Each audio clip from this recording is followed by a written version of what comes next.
ہر قسم کی بدنی عبادت و طیبات ہر قسم کی مالی عبادت اللہ کے لیے ہے۔ اس کا مختصراً مفہوم بیان کیا جاتا ہے کہ ہر قسم کی قولی، بدنی اور مالی عبادت، یہ جو تین کلمات ہیں اس کا یہ مطلب ہے التحیات للہ والصلوات والطیبات۔ یہاں پر تشہد میں اس کے اندر ایک بات قابل ذکر ہے، اور وہ یہ ہے کہ صحابہ کرام رضوان اللہ علیہم اجمعین بعد میں اللہ کے رسول صلی اللہ علیہ وسلم کی زندگی میں جو تشہد پڑھا کرتے اور آپ صلی اللہ علیہ وآلہ وسلم کے جانے کے بعد اعلیٰ علیین میں اس میں کچھ تبدیلی صحابہ کرام کر لیا کرتے تھے، اور السلام علیک ایھا النبی پڑھنا جیسے کہ خود اللہ کے رسول صلی اللہ علیہ وسلم نے یہ تشہد سکھلایا، اور پھر عبداللہ بن مسعود رضی اللہ تعالیٰ عنہ نے تشہد اسی طرح سکھایا، ایسا ہی پڑھتے تھے۔ لیکن جیسے کہ میں آپ سے گزارش کر رہا ہوں کہ اللہ کے رسول صلی اللہ علیہ وسلم کی حیات کے بعد، آپ صلی اللہ علیہ وسلم کی زندگی کے بعد، آپ صلی اللہ علیہ وسلم کے اللہ کے پاس منتقل ہونے کے بعد صحابہ کرام نے اسے تبدیل کر دیا اور پڑھا کرتے تھے السلام علی النبی، السلام علیک نہیں بلکہ السلام علی النبی ورحمۃ اللہ وبرکاتہ۔ اما عائشہ رضی اللہ تعالیٰ عنہ ایسا ہی تشہد سکھایا کرتی تھی بعد میں، اور عبداللہ بن عباس رضی اللہ تعالیٰ عنہ بھی ایسا ہی کیا کرتے تھے، اور دیگر صحابہ کرام رضوان اللہ علیہم اجمعین بھی ایسے ہی کیا کرتے تھے۔ تو یہ دونوں کرنا ٹھیک ہے، کیونکہ اللہ کے رسول صلی اللہ علیہ وسلم سے بھی ثابت آپ نے ایسا سکھایا، اور عبداللہ بن مسعود نے اس کو تبدیل نہیں کیا، لیکن دیگر صحابہ کرام رضوان اللہ علیہم اجمعین نے السلام علی النبی ورحمۃ اللہ وبرکاتہ اسے تبدیل کر دیا، السلام علیکہ کے بجائے السلام علی النبی ورحمۃ اللہ وبرکاتہ۔ اس کے بعد آپ صلی اللہ علیہ وآلہ وسلم نے یہ فرمانا کہ ثم لیتخیر من الدعاء ما شاء۔ اس کا مطلب یہ ہے کہ آپ صلی اللہ علیہ وآلہ وسلم نے اس بات کی اجازت دی ہے کہ جو سی دعا چاہتا ہے وہ پڑھ سکتا ہے، اسے جو دعا آتی ہے وہ پڑھ سکتا ہے، لیکن جیسے کہ میں نے کل بتایا کہ ایک دعا ایسی ہے جس کے بارے میں علماء محدثین جو ہے بڑا اہتمام فرماتے، اور کل میں نے آپ کو واقعہ بھی سنایا تھا، آج میں نے پڑھا ہے کہ اس کے بارے میں، کہ اس دعا کے بارے میں اللہم انی کے تشہد میں یہ دعا پڑھنی چاہیے، اور آپ صلی اللہ علیہ وسلم فرمایا کہ تشہد میں ان چار چیزوں سے اللہ کی پناہ لے لیا کرو، اللہم انی اعوذ بک من عذاب القبر واعوذ بک من عذاب جہنم واعوذ بک من فتنۃ المسیح الدجال واعوذ بک من فتنۃ المحیا والممات۔ ایک چیز کا اور اضافہ ہے اللہم انی اعوذ بک من المأثم والمغرم۔ تو صحابہ کرام فرماتے ہیں کہ اللہ کے رسول صلی اللہ علیہ وآلہ وسلم ہمیں یہ دعا اس طرح سکھلایا کرتے تھے جس طرح قرآن مجید کی سورہ مبارکہ سکھایا کرتے ہیں، یعنی کہ اہتمام کے ساتھ، توجہ کے ساتھ، کہ اسے سیکھنا ہے اور اسے پڑھنا ہے۔ جیسا کہ اور بھی دعائیں ہیں، کچھ صحابہ کرام جب اسے پڑھتے تو آپ صلی اللہ علیہ وآلہ وسلم فرماتے تھے کہ اسے سیکھو بھی اور اسے سکھاؤ بھی۔ تو اس طرح یہ دعا جو ہے اللہم انی اعوذ بک من عذاب القبر، اگر آپ کو یاد ہے تو بہت اچھی بات ہے، اگر آپ کو یاد نہیں تو اسے یاد کریں اور اسے پڑھا کریں۔ اس کے بعد وہ دعا جو میں نے کل آپ کو بتائی ابو بکر صدیق رضی اللہ تعالیٰ عنہ جو ہے اللہم انی ظلمت نفسی ظلما کثیرا۔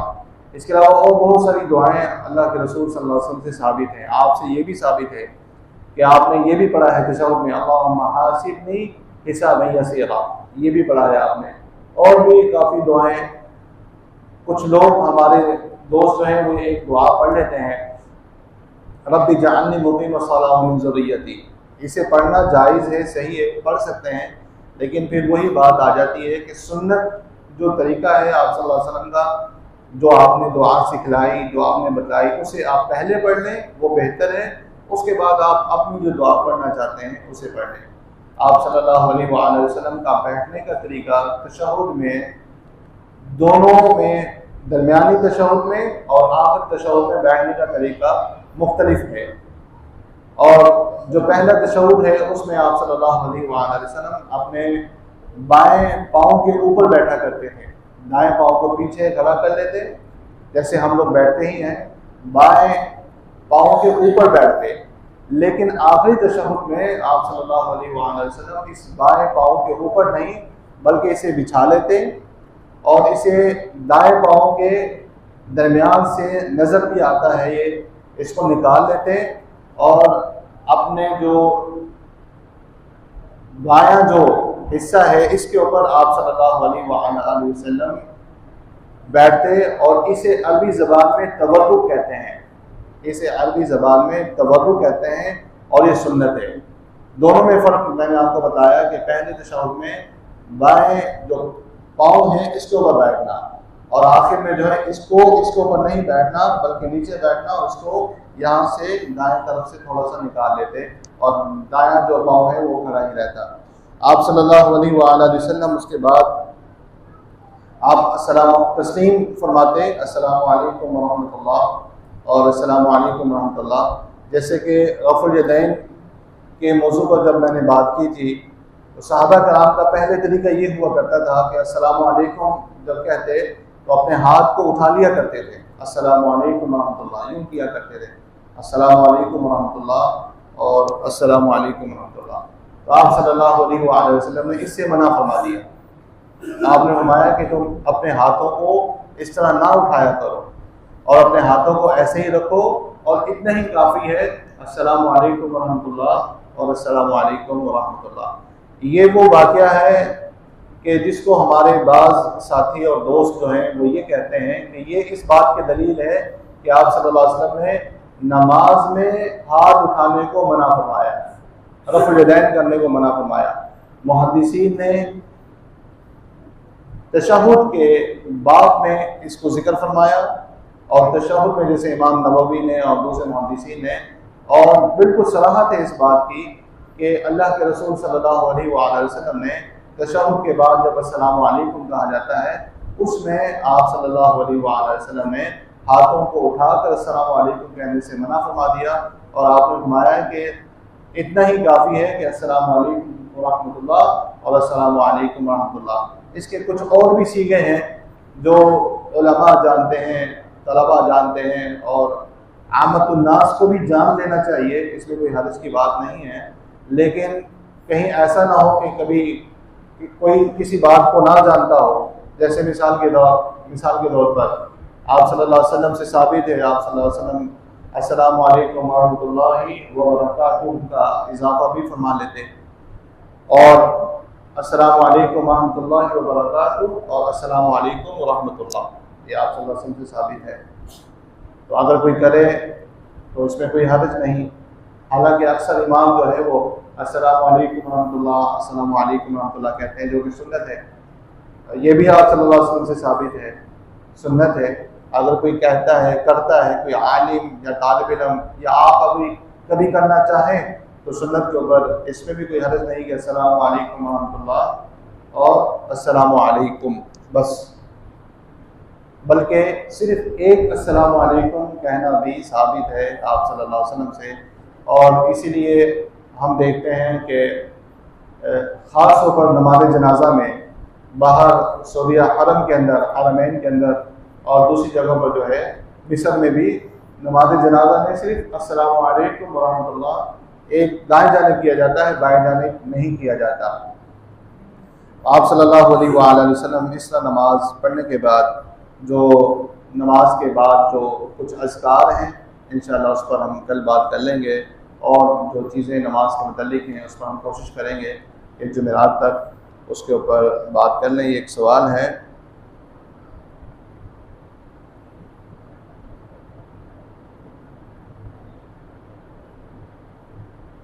میں علماء کی دو رائے ہیں کہ تسبیح کا استعمال کرنا صحیح ہے یا صحیح نہیں۔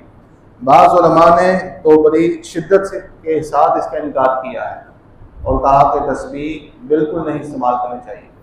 اور آپ صلی اللہ علیہ وآلہ وسلم اپنے دائیں ہاتھ پر تسبیح فرمایا کرتے تھے، دائیں ہاتھ پر تسبیح فرمایا کرتے تھے، بائیں ہاتھ سے